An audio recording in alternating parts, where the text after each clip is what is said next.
तर चंद्रपूर शहरातील अनेक भागामध्ये भीषण पाणी टंचाई सध्या जाणवते। नागरिक भर उन्हात पाणी भरत असल्याचं चित्र आहे। शहरातील जटपुरा प्रभागामध्ये दररोज टँकरनं पाणी पुरवठा केला जात असून पाण्यासाठी नागरिकांची झुंबड उडतीये।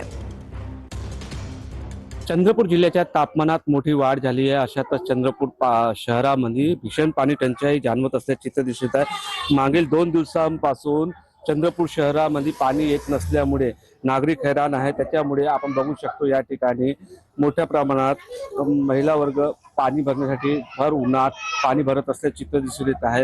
विशेष बाब म्हणजे चंद्रपूर शहराला इराई नदी या ठिकाणून पाणी पुरवठा केला जातो, परंतु काही बिघाड झाल्यामुळे 2 दिवसापासून या ठिकाणी पाणी येत नसल्यामुळे टँकरद्वारे विविध भागामध्ये पाणी पुरवठा केला जात आहे। आणि पुरवठा होत नसल्यामुळे लोकांना पाण्याची समस्याचा सामना करावा लागत असल्याचे चित्र दिसून येत आहे। पुढच्या काळात पुन्हा तापमान वाढणार आहे आणि त्यामुळे लोकांना नाहक त्रास सहन करावा लागणार आहे। निलेश दहाटे, टीव्ही 9 मराठी, चंद्रपूर।